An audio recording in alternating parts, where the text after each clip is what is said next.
Hello, everybody, and welcome to Kick Conflict to the Curb, the place that growth-minded professionals come to learn the latest news about how to communicate like a successful person and how to resolve conflict easily. I'm your host, Joyce Weiss, communication coach and queen of conflict resolution. And I coach HR professionals so their leaders and employees resolve those relationship issues at work and reduce stress. How do I do this, you may ask?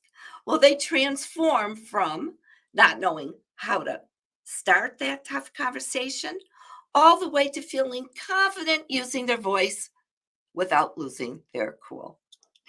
And I want to invite anybody here who wants to go into their own conflict resolution and to see how they can become even better resolving issues and going over some of the triggers that set them off.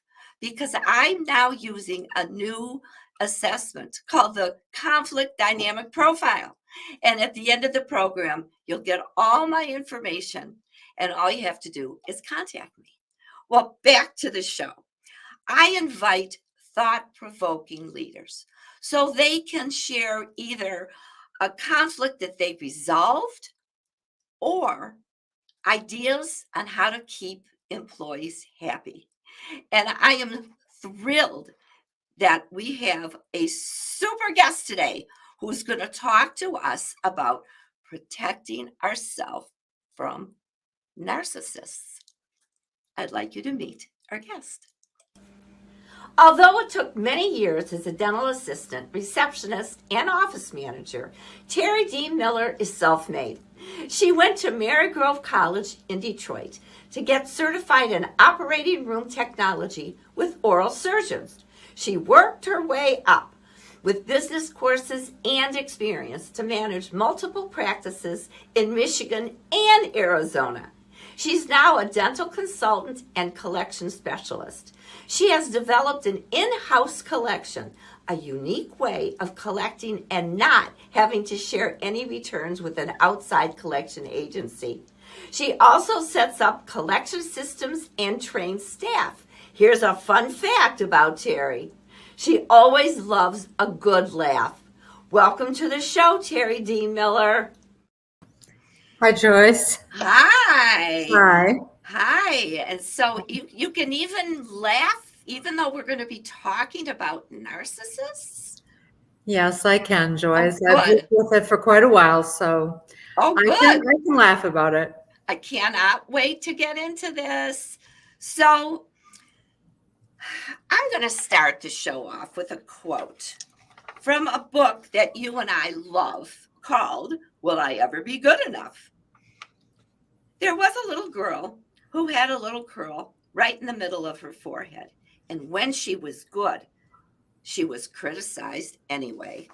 So, how does that hold true for you?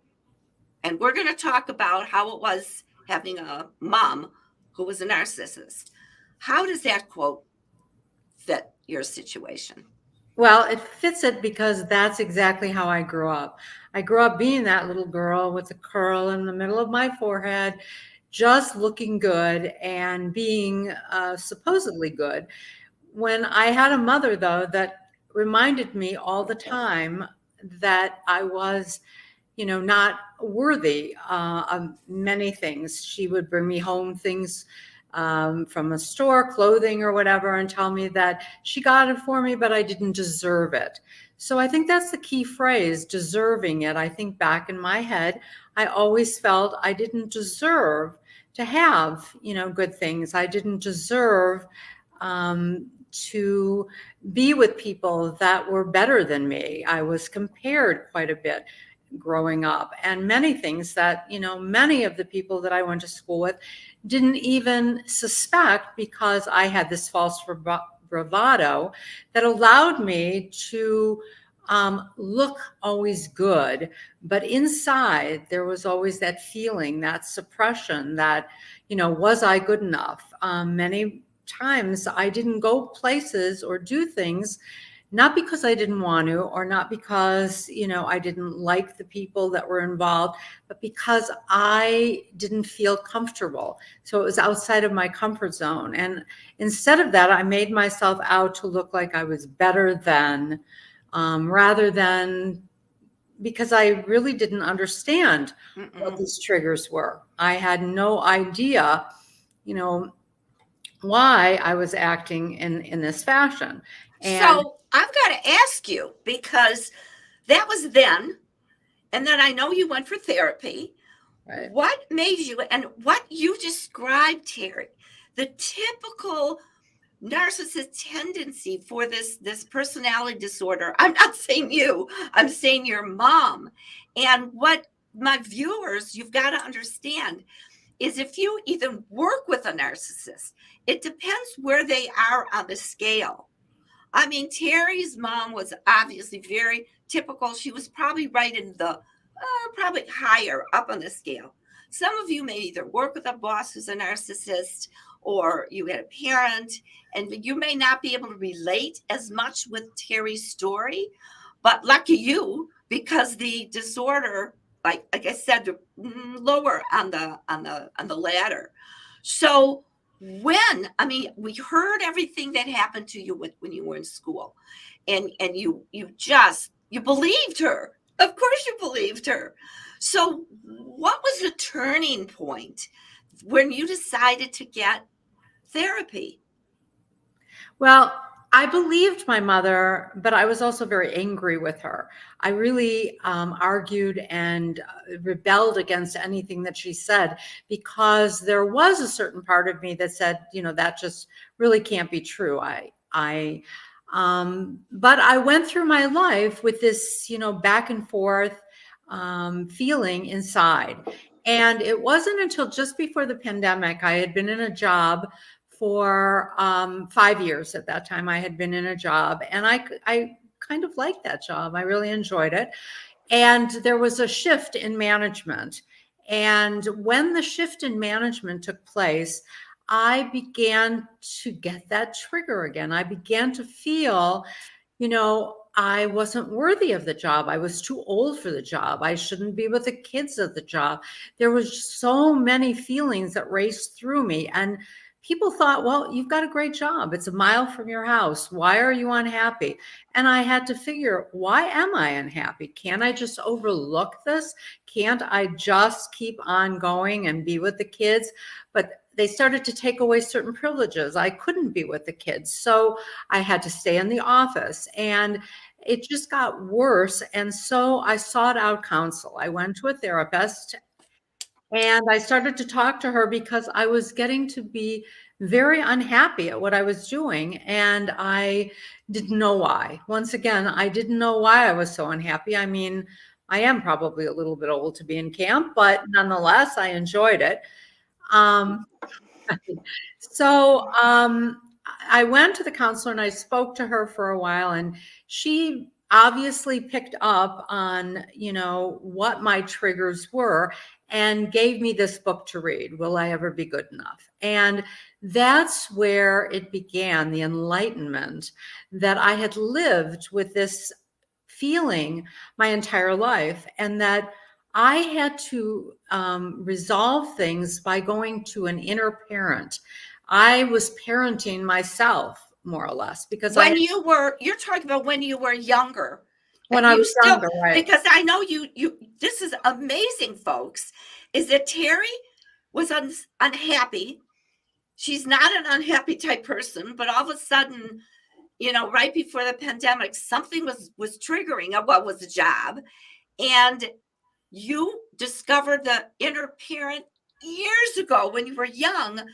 Can you first talk about that before you talk about the triggers? Because there may be some people that say, I'd love to know, what can I do with that inner parent? This is key. Well, I didn't really know, what it was. Once Mhm. again, the book sort of opened up my eyes to the fact of what I had been doing my whole life. And that is, I had been blocking out and ignoring, what my mother said, what my family environment was like. I totally was, blocking that out. And I was doing what I wanted to do. I was my parent, and I was telling myself and giving myself license to rebel. I was giving myself license to, not go along the normal path. My mother sort of saw herself through me. That was Of course. how this narcissism begins. It begins with somebody who may not have been happy themselves. Mhm. And then she had a daughter. She decided that all the things that she didn't get in life, she was going to get through me. So it was, a burden. And I had to pull away from that. I had to say, no, I'm not going to listen. And so that's really where the rebellion began. I didn't listen. And it looked to outsiders as if I was, this demonic child, but I was somebody that was, very happy parenting myself, saying, okay, it's okay to do this. I'm going to make these choices by myself. I'm going to do that. And, through the years, it sort of settled down, and I got involved in working, and I did things that I thought were, pretty good. I thought, Mhm. what, I didn't really have all the education, but I was moving forward, and I was, on this upward trajectory into office management, and I enjoyed it.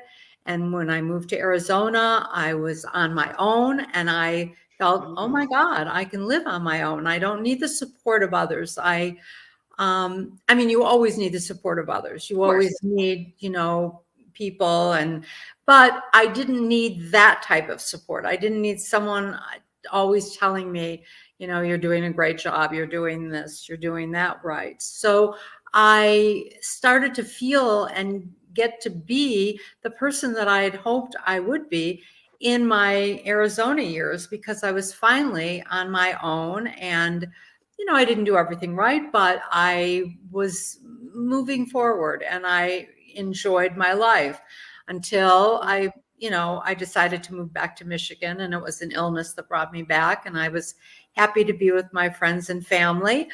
I got this one job, and like I said, I was happy in that job for many years until the switch in management.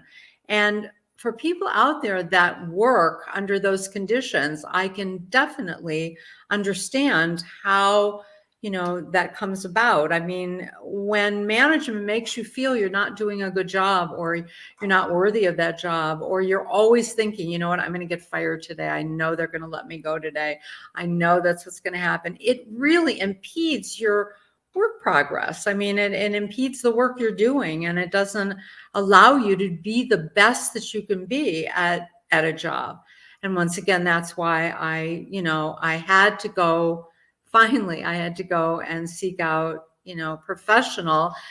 professional person who really, she helped me get to where I am today, where I understand why I had to have an inner parent. And this is what fascinates me. I mean, when you see my, oh, you can't see my neck because I've got this, but when my veins stick out, I really mean it. They're popping out.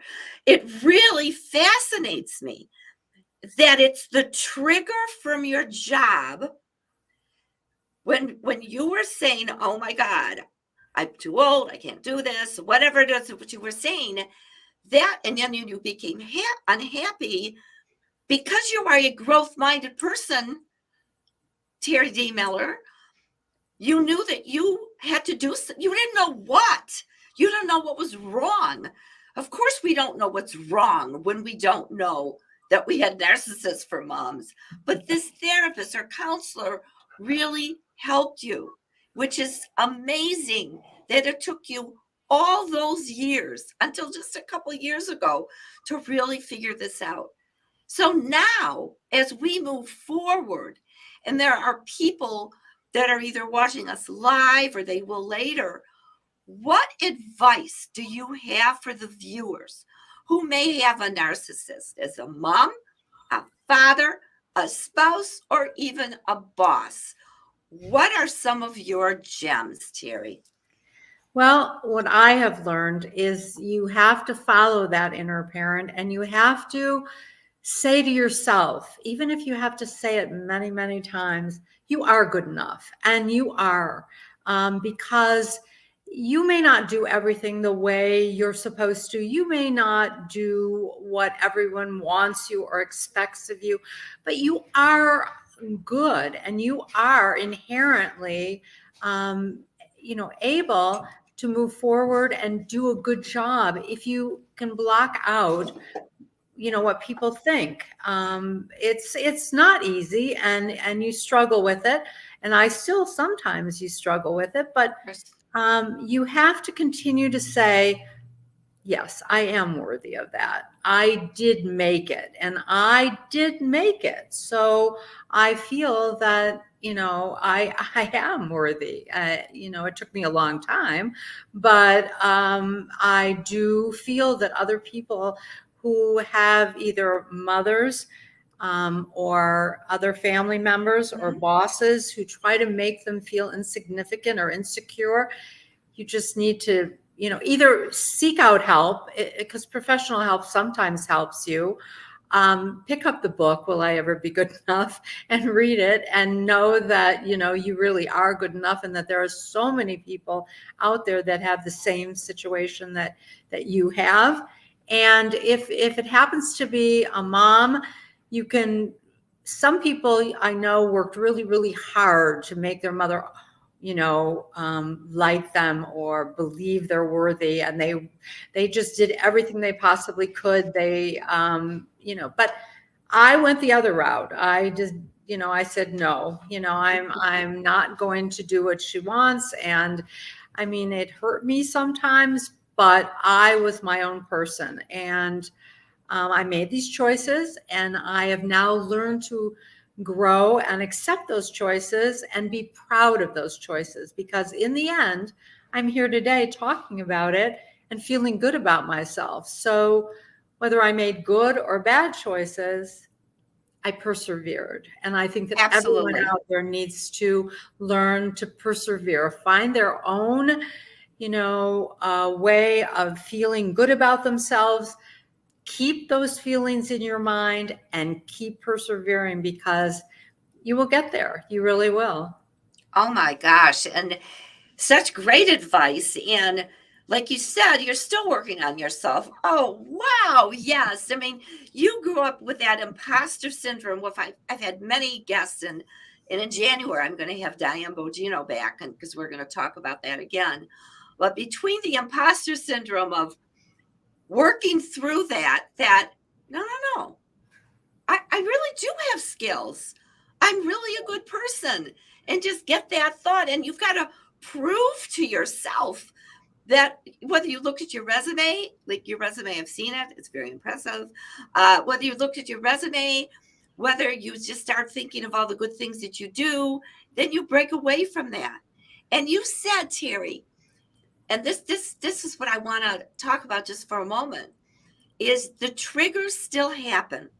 So when you are with a narcissist type person today, and they are pushing that little girl who used to buy into that,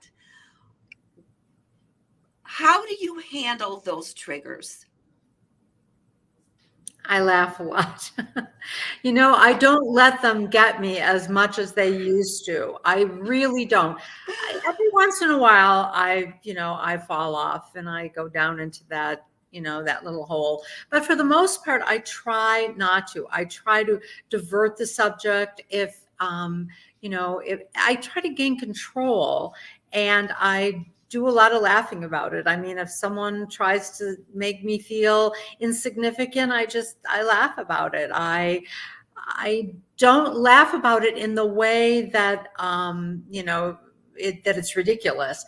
I Right, laugh right. about it because I feel that I can make light of it now. I Mhm. can, enjoy all types of personalities. I can work and live and be with a narcissist because I get it. And so I just, I enjoy it.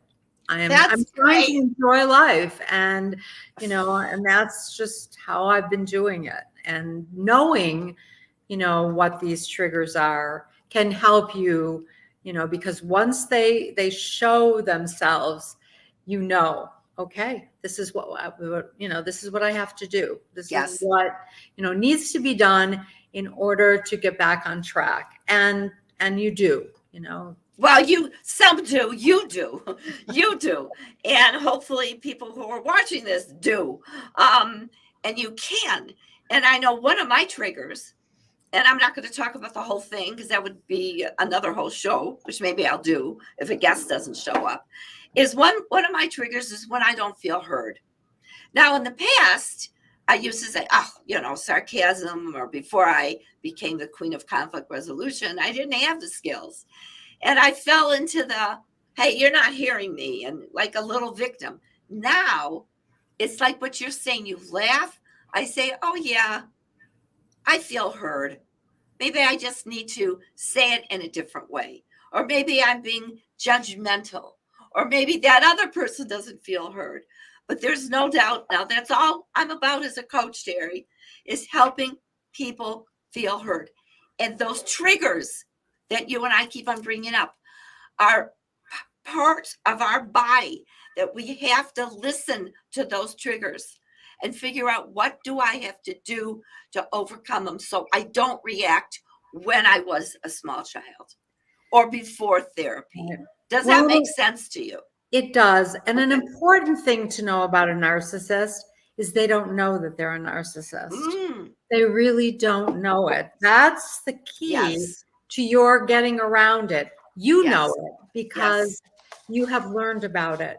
When, they don't know it, they are into themselves. That's what a narcissist is. Mhm. They're into themselves. If you say something, they're going to say something about themselves. And it's like, I'll just say, okay, you win. You Mhm. do win.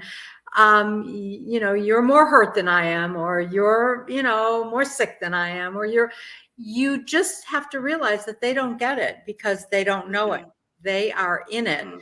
And so they have no idea. You do. You have the control then. You can shut it down and make it pleasant. Doesn't have to be, contentious. You can make it pleasant. And then you just keep on going because you've chosen, to have a relationship with a narcissist or your job or however. Perfect. You just have to know, yes, this is who this person is. They really don't know it. They don't even know what they're doing or how they're saying it.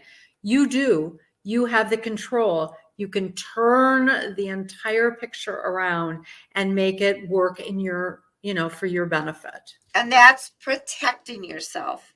And that's from protecting yourself. And and I'm going to say this because it's like a disclaimer. Please don't confront a narcissist. Number one, Terrie is 100% correct. They don't know it. And man, they're good. They're so good at lashing out when they get attacked. They become a victim. They're not used to having people attack them. They don't have the skills that other people do. And gee, if we're attacked, Terrie, we're going to hopefully will accept it. Well, I don't mean accept it, and go through the attack by discovering, okay, why are we having this conversation? I happen to agree with you. I think we need to take a little time off, come back, and tomorrow let's continue. You can't do that with a narcissist. They don't get it. And some of you with children, young children, may be saying, oh my God, maybe my kid is a narcissist because they're so selfish. They're supposed to be selfish at the beginning. That's when they learn their self esteem. It's your role as a parent as they get older not to give into everything. Right. That is a whole different thing, but please don't think that your child is a narcissist, because selfishness is part of growing up. It's part of building yourself. Now, I have something that I just want to end with, that from the book. Will I ever Be Good Enough by Carol McBride, PhD. She talks about 4 strategies, and I'm going to get into details. Observe, assess, identify, differentiate. So observe. You say to yourself, I'm aware that I'm feeling furious right now. That's number 1. Number 2, assess. My emotional deprivation and self-sacrifice are getting activated because I feel misunderstood and resent being taken for granted. It's a great step because you have to first admit it to yourself. Number Right. 3, identify. I want to scream and punish him or her. And number 4, I've got so many notes on narcissists. Differentiate, which is, these feelings of powerless little girl who make tremendous sacrifices to feel noticed. I don't need to prove anything now. I have choices. That's what you have said 3 or 4 times. I don't have to prove anything to my mom, to that narcissist boss that made you feel yucky. Not now. You have a choice, Terrie, and I know you know it. I'm so happy that you're here talking about this. Now, what would you say? No, what did you appreciate about your mom? Because I know you and I talked about that in the green room. You mentioned a couple things that you, because that's good to talk about to yourself. Well, my mother was an avid reader, and as an avid reader, she had an extensive vocabulary, and she did pass that on to my brother and myself. We played Word Power and Reader's Digest, or we played, games, Scrabble, Quacky, all of these games that allowed us to use words. She was very good with words, sometimes biting words, but she was very good with words. And that was probably a lot of her frustration too. She should have really been allowed to go to college, but she didn't. So that was her choice. But, and she also she was well-dressed and sophisticated. She liked looking nice. She definitely showed me those mannerisms where, I could expound on those. That's about it. So those are probably the 2 that I can really think of, because everything else was difficult. But we don't know. We don't need to take the Band-Aid off and have your wounds hurt again. But that's excellent. And that's what we need to do. And it's so hard to do when we have a narcissist. But it does help us to say, okay, what good do they bring in the life? You may not want to, so don't. But if it's somebody in your life that's living or even not, to resolve. So, Terrie, I can't believe that our interview is over. Would you please do me a favor and come back? I would love to, Joyce. Honestly, right. I would. So before I let you go, this is your email. Tell people briefly what you do, just in case they want to get a hold of you.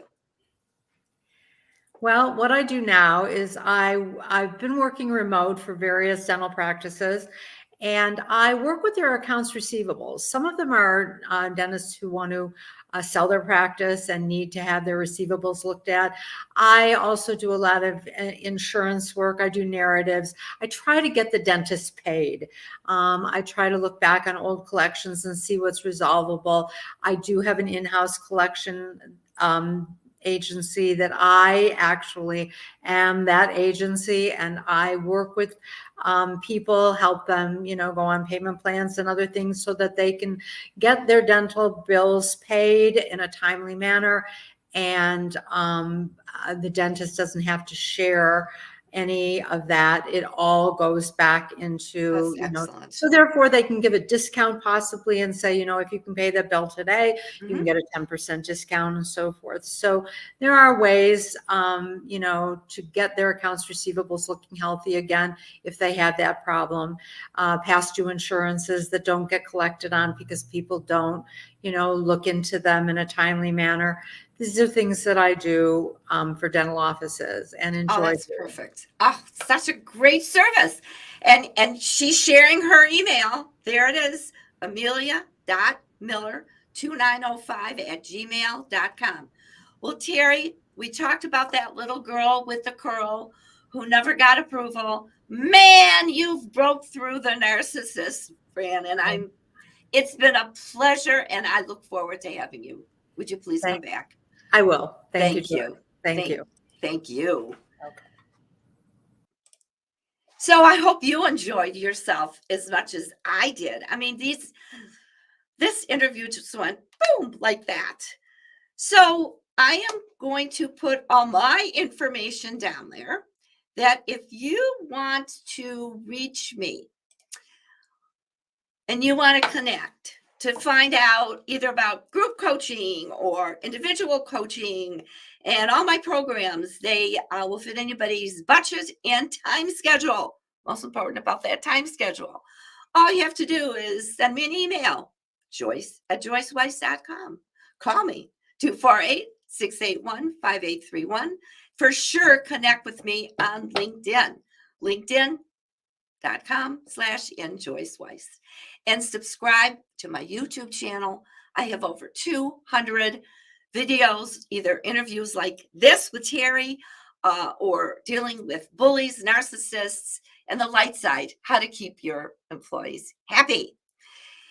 And one last thing, if you would like to explore, if you would want to be a guest on my show and you have a story of how you resolved a conflict or know how to retain your employees and making them stay there for a long time, contact me. I'd love to go over this with you.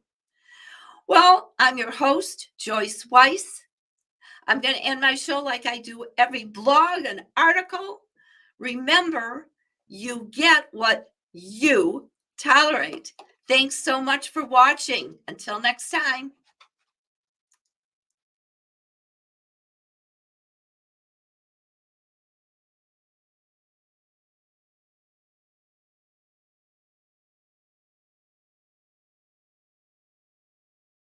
Boom.